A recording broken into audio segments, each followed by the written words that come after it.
या आजच्या भक्तीला आपण सुरुवात करूया। आपण प्रार्थना करू।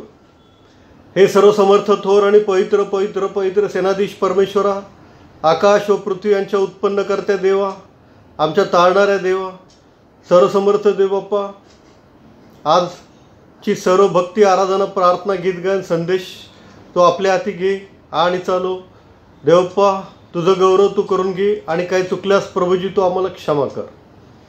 हे सर्वसमर्थ देव बाप्पा, आमच्या सर्व शहरासाठी, शहराच्या लोकांसाठी, आमच्या सर्व ख्रिस्ती लोकांसाठी, आमच्या सर्व चर्चेच्या सर्व लोकांसाठी, आमचं महाराष्ट्र राज्य, आमचा भारत देश, सर्व लोकांसाठी देवप्पा आम्ही प्रार्थना करतो। सेवा करणारे डॉक्टर, नर्सेस, पोलीस आणि इतर मेडिकल फील्डमधले सर्व सेवक, या सर्वांसाठी आम्ही प्रार्थना करतो।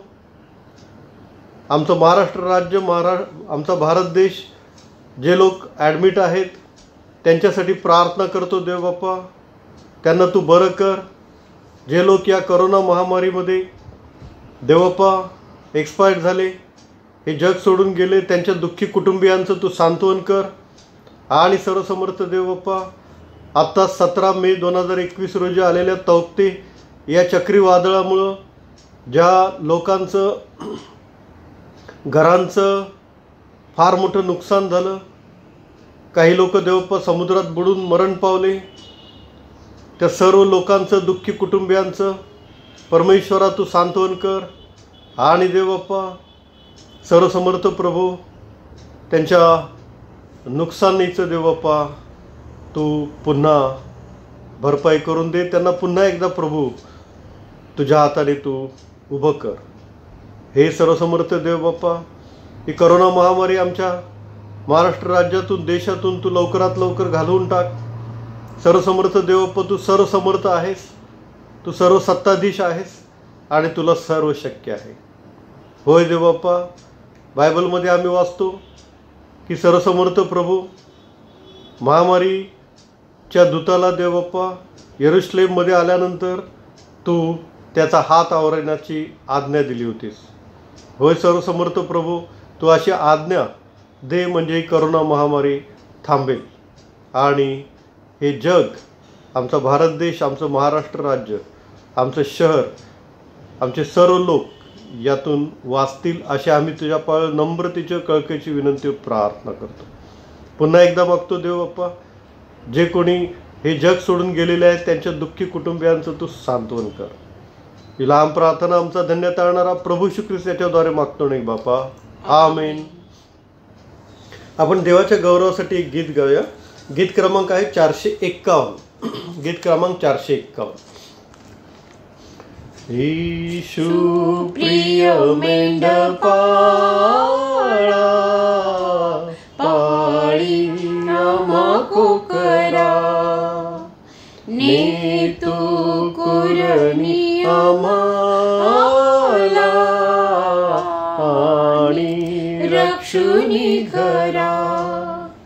प्रिय येशू, धन्य येशू, भयवारी हो थारा।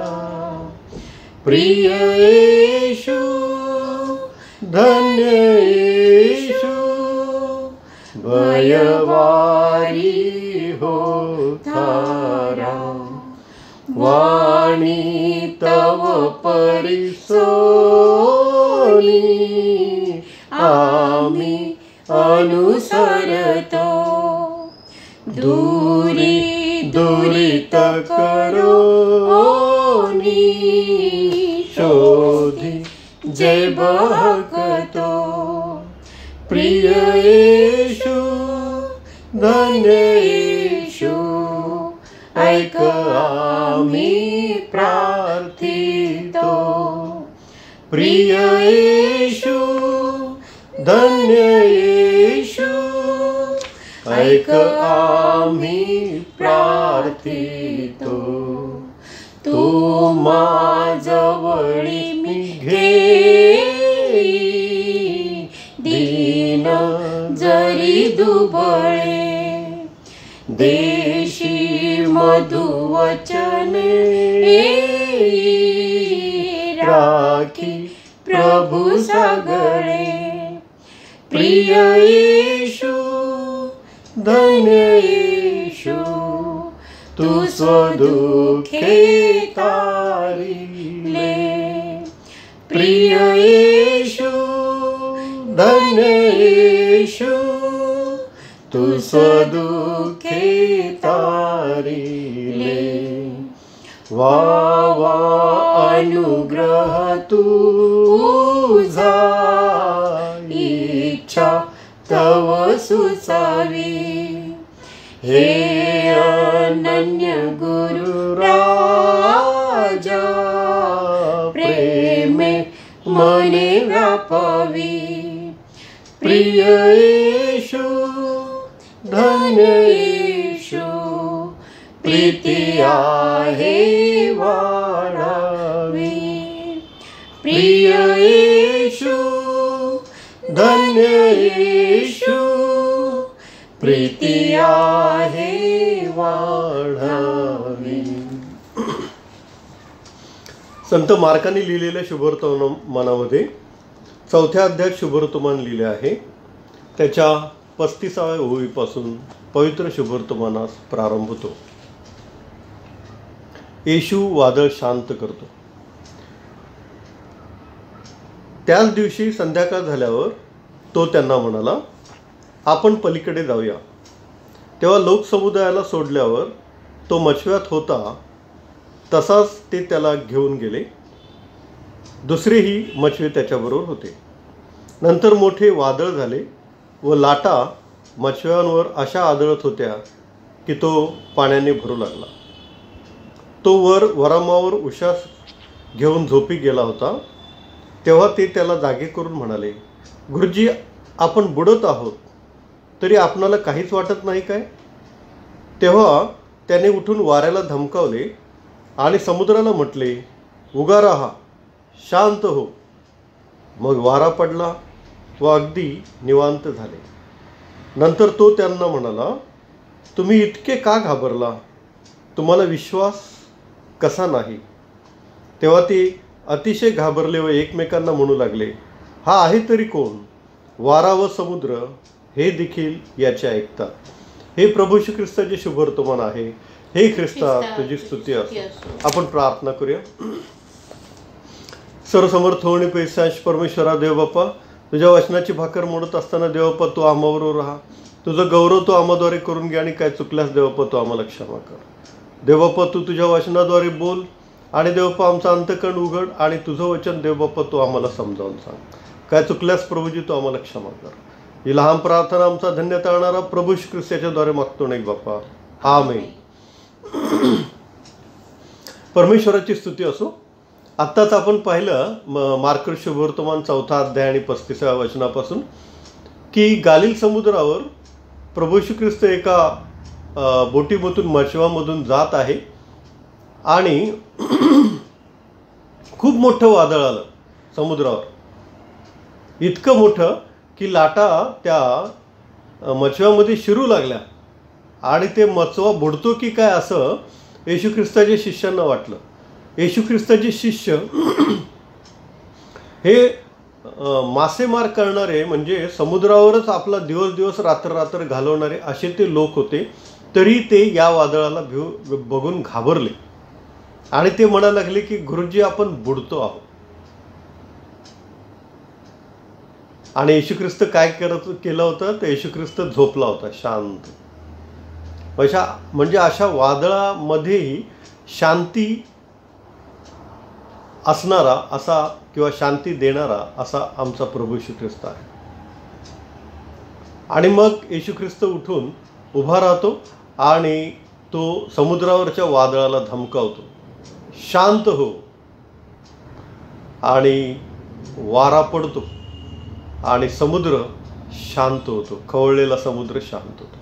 आणि मग लोकांना प्रश्न पडतो, मछव्यातल्या लोकांना प्रश्न पडतो की वारा आणि समुद्र पण याचं ऐकतात, हा आहे तरी कोण? देवाची स्तुती असो.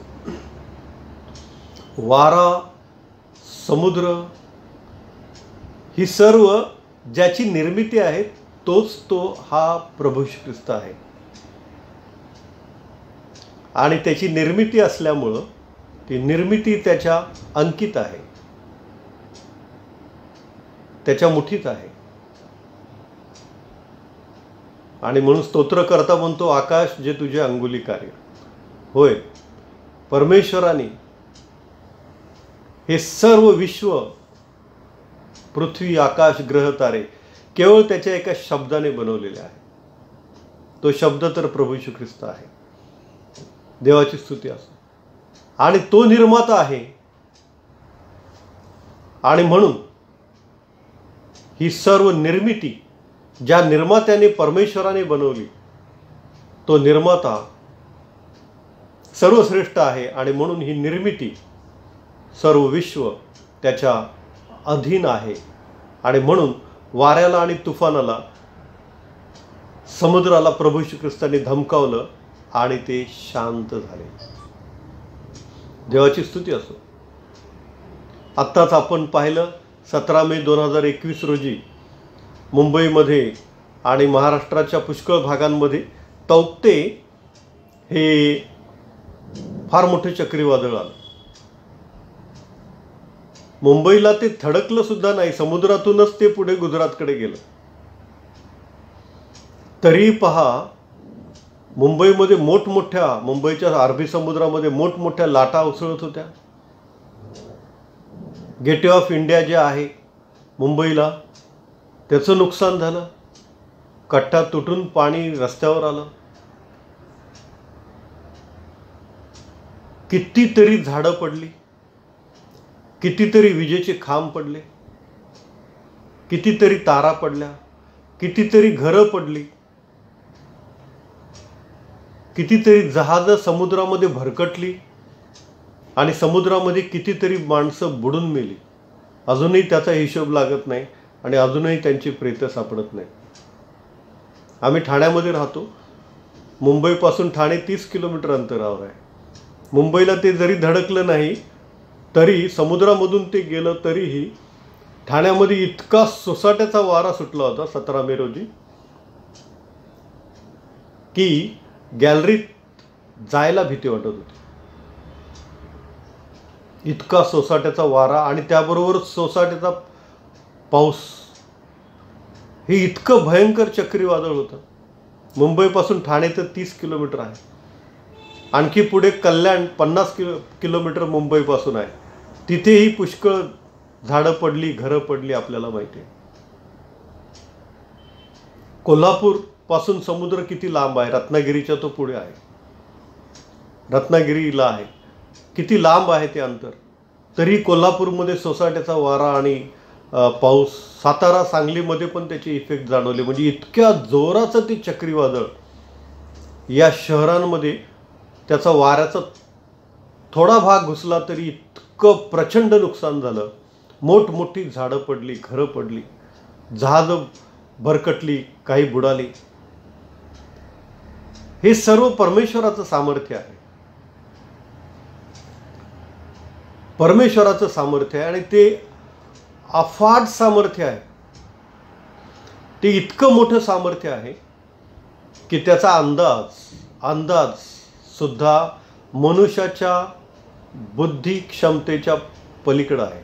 त्याचा अंदाज काढणं सुद्धा मनुष्याच्या बुद्धी सामर्थ्याच्या पलीकडची गोष्ट आहे. हे तौक्तिक चक्रीवादळ हे परमेश्वराचं सामर्थ्य दाखवतं. गालिलामध्ये उठलेलं वादळ, मचवा बुडू लागला आणि प्रभू येशू ख्रिस्ताने ते शांत केलं. ते परमेश्वराचं सामर्थ्य दाखवतं. आणि म्हणून आपण एक गोष्ट शिकली पाहिजे की जो निर्माता आहे परमेश्वर, त्याला आपण भजलं पाहिजे, त्याची आपण स्तुती केली पाहिजे, त्याची आपण आराधना केली पाहिजे, त्याचंच आपण गौरव केलं पाहिजे. निर्माता जो आहे परमेश्वर, तो निर्मितीची पूजा करणं चूक आहे. समुद्र ही त्याची निर्मिती आहे, त्याची पूजा करणं चूक आहे.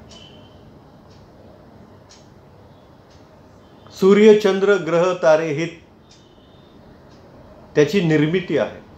मनुष्य हे पण त्याची निर्मिती आहे. निर्मितीपेक्षा निर्माता श्रेष्ठ आहे. म्हणून निर्मात्याची पूजा आराधना केली पाहिजे. निर्माता परमेश्वर आहे. निर्मितीची पूजा करणं चुकीचं आहे. आणि म्हणून जे परमेश्वराला शरण गेले, ज्यांनी परमेश्वरावर आपला भाव, आपला विश्वास ठेवला, त्यांचं मात्र कल्याण झालं. जे परमेश्वराला शरण जातात त्यांचं कल्याण होतं. जे परमेश्वराला शरण जातात, आजचा रविवार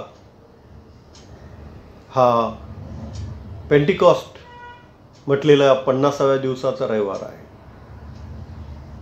आणि माडीवरच्या खोलीत जिथं प्रभू श्री ख्रिस्ताने शेवटचं प्रभोजन दिलं, तिथंच हे 120 जण प्रभू श्री ख्रिस्ताचे शिष्य आणि इतर जण त्याच माडीवरच्या खोलीमध्ये बसले होते. 40व्या दिवशी प्रभू श्री ख्रिस्ताचं स्वर्गारोहण झालं.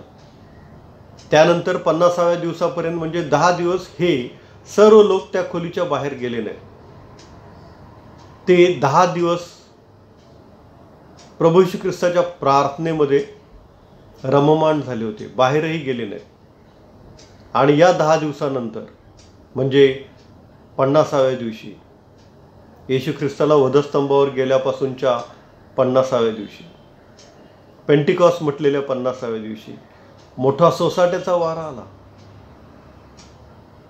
आकाशातून मोठा नाद झाला आणि अग्नीच्या जिभा त्या 120 शिष्यांवर उतरताना दिसल्या.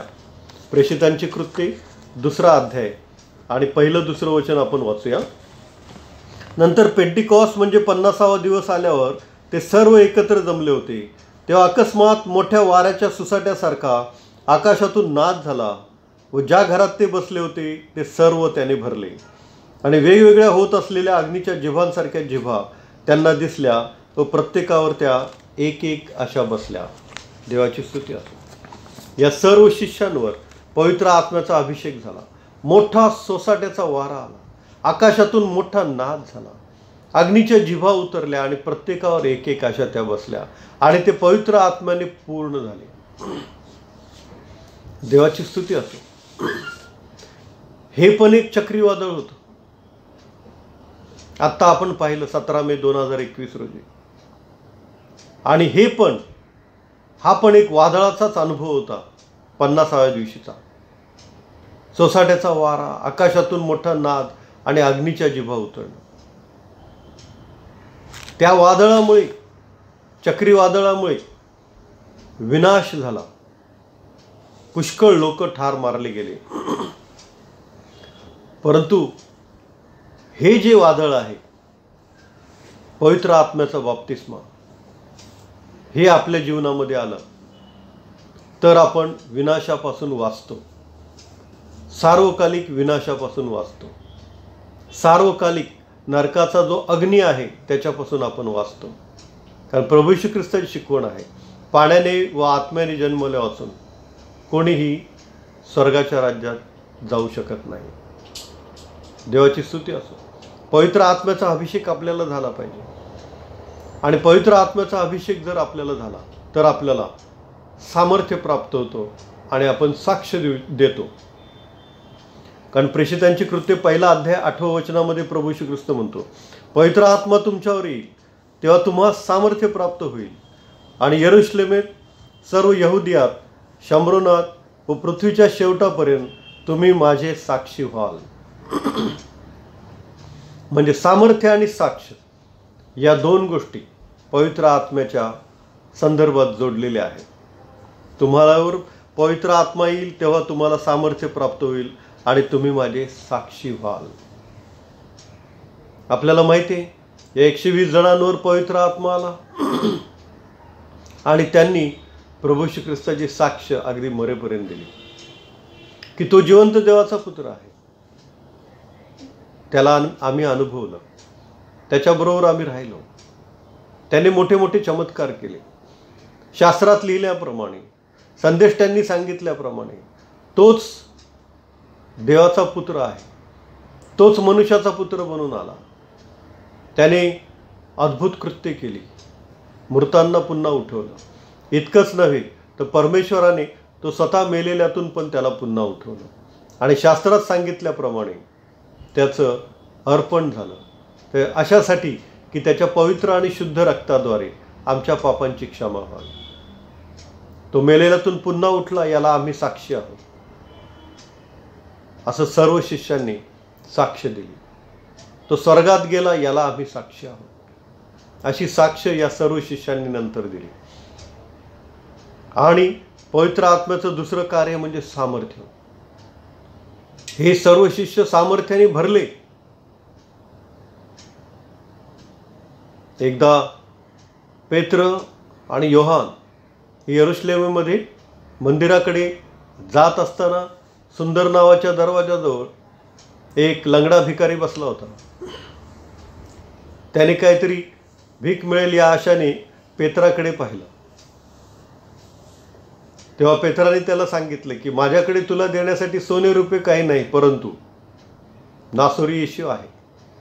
नासोरी येशूच्या नावाने मी तुला सांगतो, उठ आणि चालू लाग. आणि तो यरुशलेमेमधल्या मंदिराच्या दरवाजावर भीक मागणारा भिकारी, सुंदर नावाच्या दरवाजाजवळ भीक मागणारा भिकारी उठला आणि चालू लागला. तो मंदिरात गेला, देवाची सेवा करू लागला, स्तुती करू लागला. प्रभू येशू ख्रिस्ताने त्याला बरं केलं होतं. त्याच्या नावामध्ये सामर्थ्य आहे. त्याच्या नावाच्या सामर्थ्याने त्याला बरं केलं होतं. सामर्थ्य आणि साक्ष या दोन गोष्टी नेहमीच पवित्र आत्म्याशी जोडलेल्या असतात. आपण येशू ख्रिस्ताची साक्ष द्यायला कधीही कुठेही लाजणार नाही. आणि ज्याला पवित्र आत्मा आहे तो सामर्थ्याने भरलेला असतो. देवाचं सामर्थ्य त्याच्यामध्ये असतं. आणि म्हणून येशू ख्रिस्ताने ते वादळ शांत केलं. गालील समुद्रावर उठलेलं वादळ शांत केलं. ते सामर्थ्य पवित्र आत्मा उतरलेल्या व्यक्तीबरोबर असतं. आणि म्हणून यरुशलेममध्ये जेव्हा पेत्र यायचा तेव्हा तो ज्या रस्त्याने येणार आहे असं कळायचं. त्या रस्त्याच्या दोन्ही बाजूला बाजांवर, खाटांवर लोक रोग्यांना ठेवत असत. अशासाठी की पेत्राची सावली जरी पडली, त्याचा स्पर्श जरी झाला तरी ते रोगी बरे होत असत. आपल्याला माहिती आहे, टबिथा नावाची एक स्त्री जी धार्मिक होती ती मरण पावली. आणि पेत्राने प्रार्थना केली आणि मेलेली ही टबिथा पुन्हा जिवंत झाली. हे जे सामर्थ्य आहे ते सामर्थ्य पवित्र आत्म्याच्या अभिषेकामध्ये येतं. कारण प्रेषित 1:8 सामर्थ्य आणि साक्ष या दोन गोष्टी पवित्र आत्म्याशी जोडलेल्या आहेत असं आपल्याला कळतं. संत पौलांनी पण पवित्र आत्म्याचा अभिषेक पावल्यानंतर पुष्कळ मोठं कार्य केलं. पुष्कळ रोगी भूतग्रस्त त्यांनी सुद्धा बरे केले. प्रभू श्री ख्रिस्ताच्या सर्व शिष्यांनी रोगी भूतग्रस्त बरे केले. आणि आजही तोच पवित्र आत्मा आहे. येतुक नावाचा एक मनुष्य वरच्या मजल्यावरून पडून मरण पावला. संत पौलांनी त्याला पाखर घातली आणि तो पुन्हा जिवंत झाला. हे मोठं सामर्थ्य पवित्र आत्म्याचं सामर्थ्य आहे. या सामर्थ्याद्वारे आणि या साक्षीद्वारे आपल्याला आणि आपल्याद्वारे किंवा आपल्यामुळे इतरांना स्वर्गाचा मार्ग उघडला जातो. जो जो प्रभू येशू ख्रिस्ताला स्वीकारेल त्याचं तारण होईल. त्याच्या पापांची क्षमा प्रभू येशू ख्रिस्ताच्या पवित्र रक्ताद्वारे होईल आणि त्याला मोक्ष मिळेल. पृथ्वीवर पण त्याला आशीर्वाद मिळतील. पृथ्वीचं जीवन संपल्यानंतर स्वर्गीय जीवनामध्ये पण त्याला आशीर्वाद मिळतील. कारण प्रभू येशू ख्रिस्त हा जिवंत देवाचा जिवंत पुत्र आहे. एक वादळ आत्ता आपण पाहिलं तौक्ते, त्यांनी विनाश केला. आणि पेंटिकॉस्ट म्हटलेल्या 50व्या दिवशी पण वादळासारखा वारा आला. त्याने पवित्र आत्मा अग्नीच्या जिभांप्रमाणे दिल्या आणि त्याने एक मार्ग दाखवला येशू ख्रिस्ताचा, की ज्याद्वारे विनाश होणार नाही, सार्वकालिक नाश होणार नाही, तर सार्वकालिक जीवन मिळेल.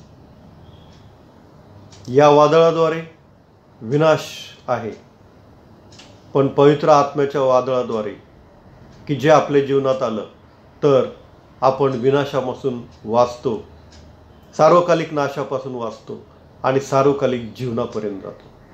परमेश्वर करो आणि त्या पवित्र आत्म्याचं वादळ आपल्या प्रत्येकाच्या जीवनामध्ये येऊ. तो पवित्र आत्म्याचा अभिषेक आपल्या प्रत्येकाला मिळो. त्यासाठी आपण अधिकाधिक प्रार्थनेमध्ये राहिलं पाहिजे. सामर्थ्य आणि साक्ष या दोन गोष्टी पवित्र आत्म्याच्या अभिषेकाशी जोडलेल्या आहेत. आपण प्रार्थना करूया. हे सर्वसमर्थ थोर आणि पैसे परमेश्वरा देव बाप्पा, तुझ्या पवित्र आत्म्याचा अभिषेक आमच्यावर असू दे आणि तो आमच्याबरोबर शेवटपर्यंत राहू दे. ही लहान प्रार्थना आमचा धन्यता आणणारा प्रभू श्री ख्रिस्त याच्याद्वारे मागतो नाही बाप्पा, आमेन. आपण आपली अर्पणे आदराने व सद्भावाने प्रभूला सादर करूया. यावेळेला आपण एक गीत गाऊ. गीत क्रमांक आहे 508, पहिला आणि शेवट 508. अर्पितो प्रभूला सर्वच काही, त्वरेने माझ्या मनी तू राही. अर्पितो प्रभूला संसार माझा समजूनी गमतो, निशिदिनी खटपट त्याची मी करीतो. तुझा मी आता जाणूनी नमितो, तुझा मी आता जाणूनी नमितो. ख्रिस्ता दयेने दिनास पायी अर्पितो प्रभूला. आपण प्रार्थना करू. हे सर्वसमर्थ देवप्पा, हे जे दान तुझ्या वेदी पुढे आणलेले आहे त्याचा तू स्वीकार कर. आमच्या पापांची, अन्यांची, अपराधांची, चुकांची तू आम्हाला क्षमा कर. या दानाचा उपयोग देव बाप्पा गोरगरीब, अनाथ, विधवा, पोरके यांच्यासाठी, देवाच्या मंदिराच्या डागडुजीसाठी आणि देवराज्याच्या वाढीसाठी होते. काय चुकलं असल्यास देवप्पा तो आम्हाला क्षमा कर. ही लहान प्रार्थना आमचा धन्यता आणणारा प्रभू ख्रिस्त याच्याद्वारे मागतो नाही बाप्पा, आमीन. एक विवाह घोषणा आहे. Saurav Wagh saint Francis church old Panvel या चर्चचा सभासद आहे. सौरव वाघ याचं लग्न नेहा बच्छाव या मुलीशी, की जी सेंट अँड्रूज चर्च नाशिक या चर्चची सभासद आहे, या मुलीशी करण्याचं योजलेलं आहे. हे लग्न होऊ नये अशी जर कोणाची इच्छा असेल तर त्यांनी लेखी निवेदन लग्न लावणारे पाळक यांच्याकडे द्यावे. लग्नाची घोषणा करण्याची ही तिसरी वेळ आहे. परमेश्वर सौरव वाघ आणि नेहा बच्छाव यांना आशीर्वाद देऊ. आपण प्रभूची प्रार्थना म्हणू. हे आमच्या स्वर्गातील बापा, तुझे नाम पवित्र मानले जाओ, तुझे राज्य हो, जसे स्वर्गात तसे पृथ्वीवर. तुझ्या इच्छेप्रमाणे हो. आमची रोजची भाकर आज आम्हाला दे, आणि जसे आम्ही आमचे ऋणी असून सोडले आहेत तसेच तू आमचे ऋणी आम्हाला सोड, आणि आम्हाला परीक्षेत आणू नकोस तर आम्हाला वाटापासून सोडू, कारण की राज्य, सामर्थ्य आणि गौरव ही सर्व काळ तुझीच आहे, आमेन. आपण आशीर्वाद घेऊया. आणि आता मेंढरांचा मान म्हणून जो परमेश्वर याची दया, आमचा तारणारा प्रभू श्री ख्रिस्ताची कृपा आणि पवित्र आत्म्याची सहभागिता तुम्हा सर्वांबरोबर आणि मजबरोबर आता आणि सदा सर्व काळ असो, आमेन. सुवंद्य देवा परात्पर स्तवा हो त्याला, देव तो बाप पुत्र आत्मा त्रैक्याला त्या अनंत आमेन. प्रभू येशूची शांती तुम्हा सर्वांबरोबर असो. आमेन.